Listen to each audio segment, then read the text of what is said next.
We're taking a day trip from Dublin to Belfast on Ireland's cross-border train, taking in the stunning coastal scenery before arriving in Belfast, where we indulge in a Belfast Bap, explore the Maritime Mile, sample the city's best pint of Guinness and walk in the footsteps of C.S. Lewis.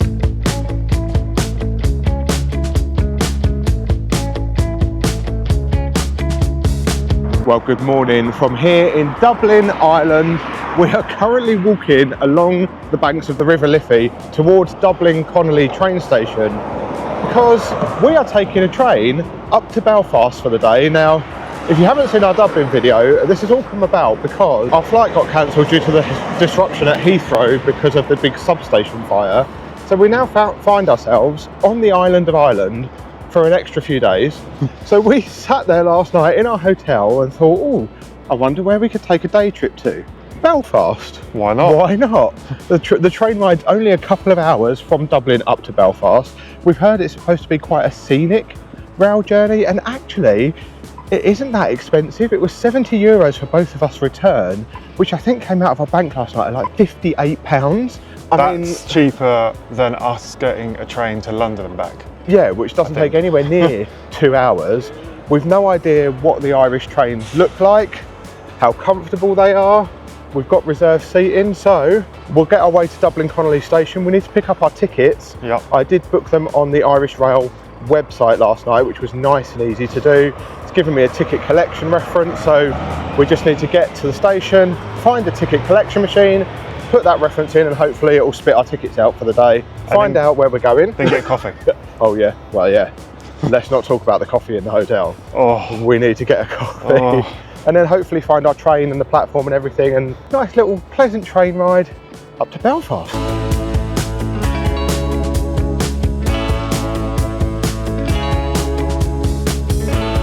Well, here we are, Connelly station. About a 25-minute walk from our hotel. Not too bad, we got lost. We didn't get lost, we went the wrong way. Temporarily misplaced, but we're here in plenty of time, and hopefully coffee's open because Starbucks isn't. Right. Collect pre-booked tickets. Let's hope this is nice and easy. 295 728 37742. They make it nice and short. It's doing something, It's doing so that's something, a good start. Yeah. Oh, we have flashing lights at the collection point. Oh, I can see tickets. Oh, tickets are printed. Have a pleasant journey.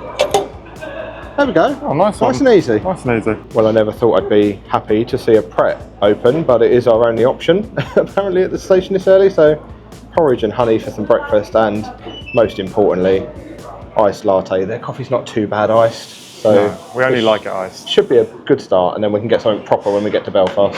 Well, that's our train there, the 7:50 to Belfast, platform 2.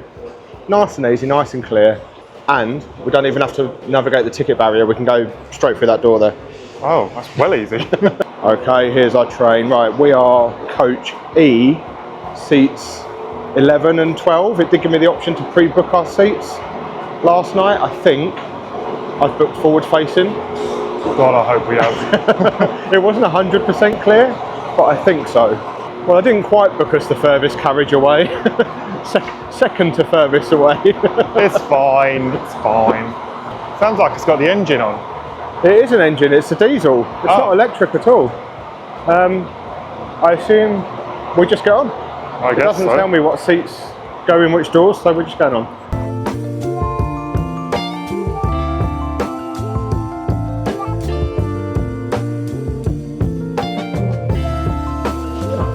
Table, sweet. Oh, it's even got our names on the seat. Yeah. That's quite funky. Well, we're off on time. Bye Dublin, see you in a few hours.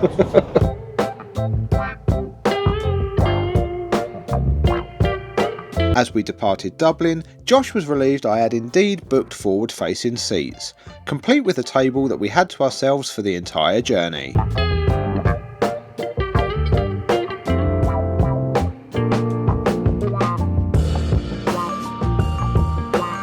We made our way up Ireland's east coast, passing through small coastal towns and villages and getting to enjoy some incredible coastal scenery.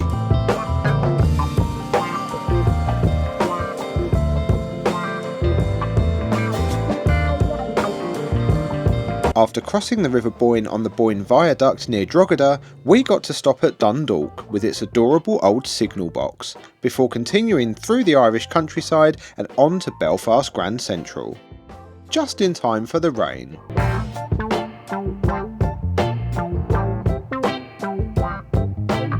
And welcome to Belfast. Just like that. Just like that. That wasn't a bad train journey, actually. No, it was 2 hours exactly, wasn't it? Yeah, perfectly on time. It went quick though. Yeah. I thought they'd got USB charging, they'd got Wi-Fi, cracking scenery out the window. They even had toilets each side of the carriage. Yep, and a little man coming up with the food and drink trolley. He came back and forth at least 4 times, and I Yeah, saw he someone did. buy a coffee and a cake. It was only like €5. And apparently there was a cafe bar as well with a bigger selection if you wanted to go that, so that's worth knowing on the way back. We did just pick up a bottle of water in M&S at Grand Central Station, and it took our minds a little minute to adjust to the fact that we'd gone from euros to pounds again. Yeah, I was a bit like, oh. Okay. Yeah, everything automatically seems cheaper again, even though it's not. You're just paying in pounds instead of euros. But we've got to Belfast and it's raining. Again. Not too bad at the moment, but we're also hungry, so we know the perfect place to start our day trip in Belfast. Yes, we do. And it involves food inside.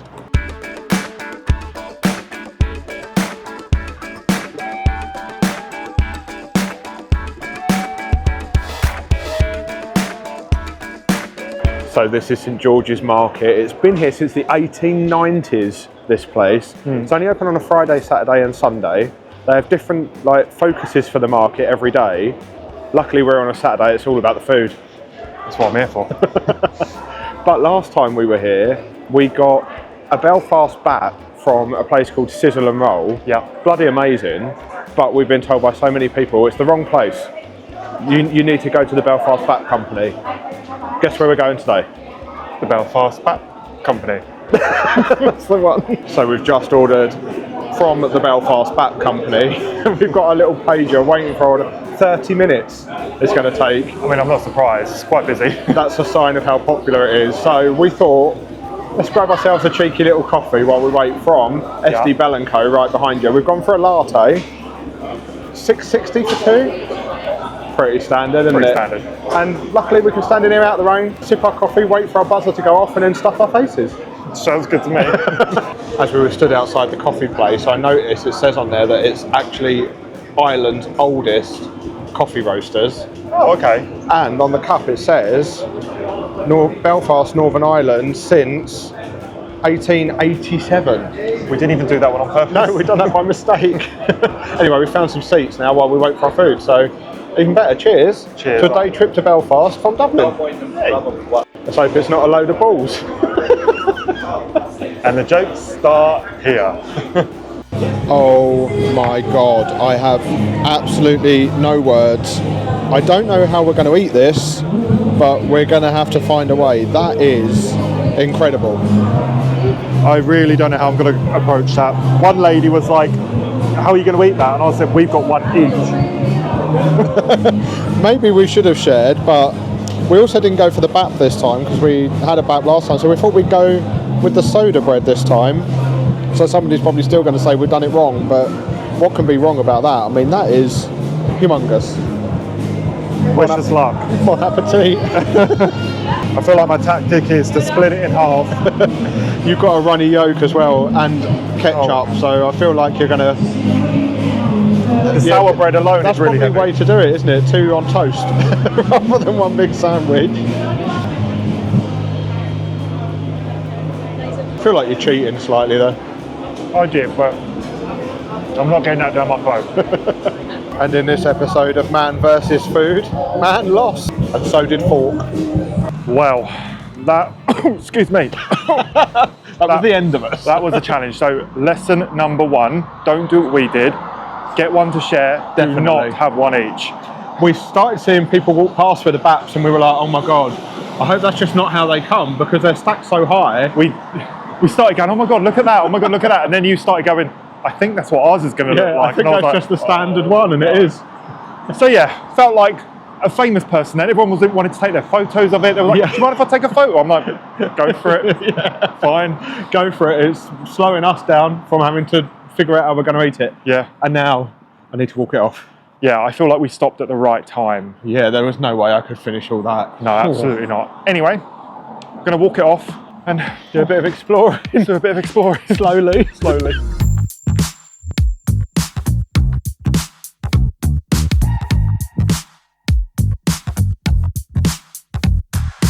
Anyone for taquitos? Absolutely not. So last time we came to Belfast, I kissed this fish.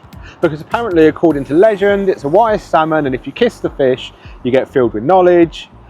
Loads of locals told us in the comments afterwards that on a drunken weekend night, a few antics happen there, and if you get caught short on the way home, that fish looks appealing. So I ain't kissing that ever again. It's your turn. No.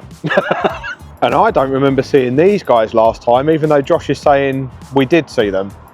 But I like them, look at him. Cute little guy sticking out the ground. He's like, That guy's kissing the fish. Should I go and tell him? nah. After crossing the Laganweir footbridge, we decided to continue on Belfast Maritime Mile, passing this cool looking coffee shop that we were still too full to sample, taking in some of the Game of Thrones window installations, and learning about Belfast's seafaring history.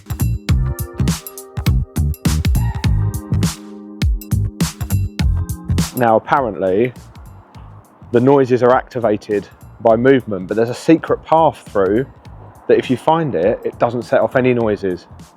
Huh?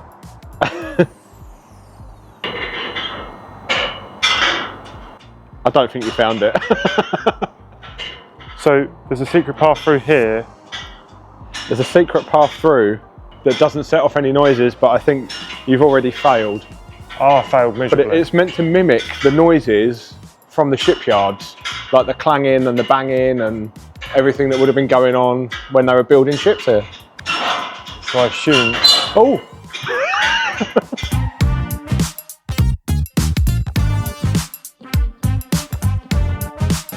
We were now heading into Belfast's Titanic Quarter and got our first glimpse of the iconic giant yellow cranes before we arrived at the SS Nomadic, the last surviving White Star liner that also acted as a tender ship for the Titanic.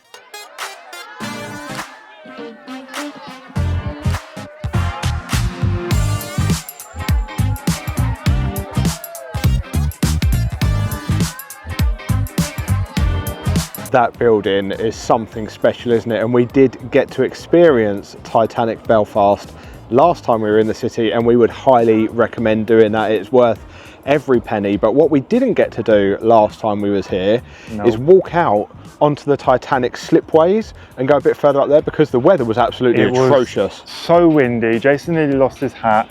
It was very drizzly and wet, and so we're here. We're going to do it now. So we're here. We're going to do it now. We're back for, I was going to say revenge. That's not the word. We're back to avenge what we didn't get to. Let's just go up and get on with it. Yeah. Wow. Look at that view back down to Titanic Belfast. Now, I think I'm right in saying this slipway is where the Titanic launched from, and there's like a floor plan marked out on the floor, and you can kind of see where the lifeboats were down the side, and then that one where the grass is was where the Olympic was launched, which was Titanic's sister ship. Yeah. And then off they went down the River Lagan on their voyages, one of them ill-fated voyage. I was trying to do that so quietly and I failed.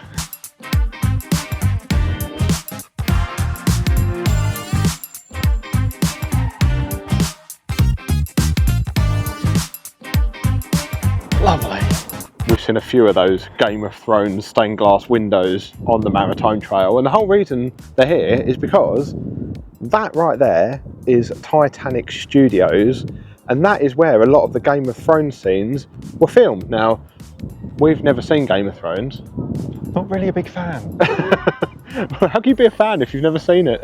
Well, no, that's the reason I'm not seeing it. It's just not something I want to watch. Yeah, I watched the first one, couldn't get into it. Christ. And oh, there's a runaway pushchair. There's no child in it, it's okay.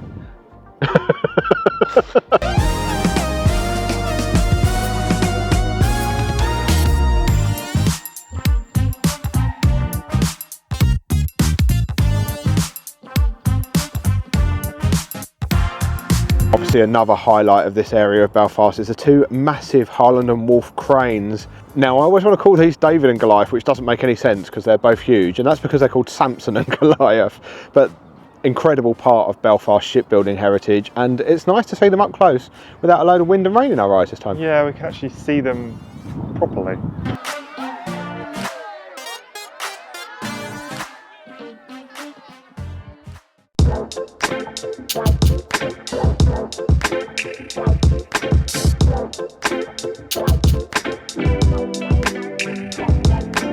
Well, I feel like that was the perfect way to start walking off that Belfast Bap. I'm almost ready for a Guinness. Oh, I thought you were going to say food. No. Wouldn't have said no. Liquid food, just a Guinness. But we're going to go and see if we can do the Dome at Victoria, which is a shopping centre here in Belfast, and it's got this massive glass dome on the top, and apparently they take you on a tour of it absolutely free right to the top for like really panoramic views of the city. So we're going to go see if we can do it. Fingers crossed. Also, it started to rain, so it's really good timing. I need windscreen wipers on my glasses. Okay, so we're not going to do the Dome of Victoria Square because it's closed. Bad timing. Sod's law. So we're going to go and get a Guinness.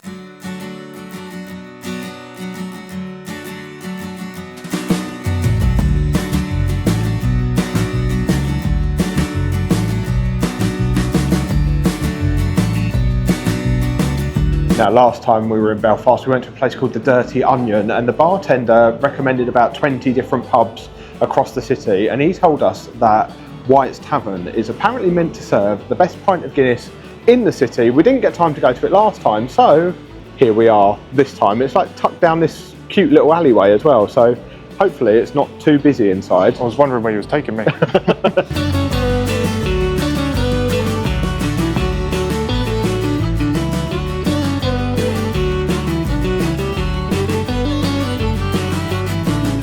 Guinness acquired. Cheers. Cheers. To Belfast and to White's. Did you see the way he balanced these two glasses while he was waiting for them? I was like, oh, I wouldn't do that. I was getting a bit nervous. It's really like dark and moody in that first bar we walked into, and now we've walked through to this other bit and it's like a massive open space. And it's quite modern in this bit. Thirsty, was ya? I was quite thirsty. We've done a lot of walking. Got some more to do now. I know we have. I don't know about a Guinness at White's, Josh. We should have gone on the Belfast beer bike. Look at that! I'll drink, you pedal. No.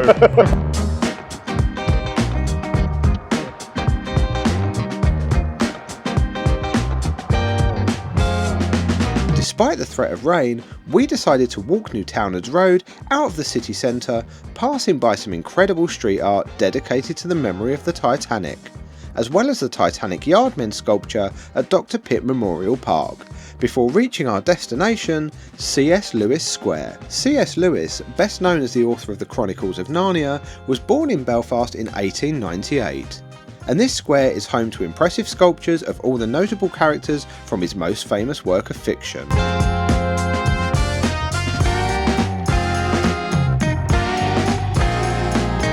Well, it may have been a good half an hour walk out of the city centre, but I'm quite glad we come up to C.S. Lewis Square. Yep. This is somewhere a lot of people recommended to us last time we visited, and if you're a fan of C.S. Lewis or Narnia or any of that, it's definitely worth coming up here and having a little bit of a visit. However, it is now starting to rain. Heavens have opened. And we are half an hour outside of the city centre. I suggested an Uber. I laughed. Maybe a bus. We'll do a bus. The rain showed no sign of stopping, so we legged it to the nearest bus stop and hopped on a bus back to the city centre. Well, it might still be raining, but the people on the beer bike don't care. We should have got the beer bike back to the city centre instead of the bus. Next time. Next time. Mad to think that last time we were outside Belfast City Hall, all of this was completely rammed with a Christmas market. Now, freshly laid turf, vibrant green turf. It's very well done. It's also a lot quieter. Oh, loads quieter.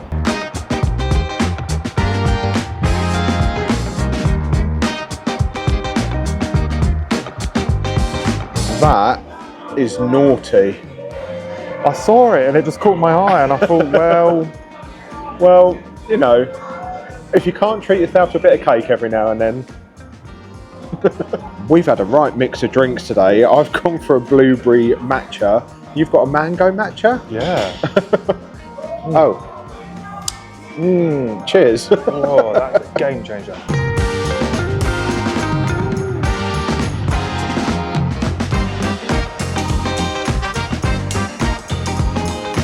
Well, we're back on the train to Dublin. Different type of train this time. There's a different type of train. It's not as bougie as the one we had on the way. No, this is a Translink, so I think it's operated by a different company, but nice couple of seats together.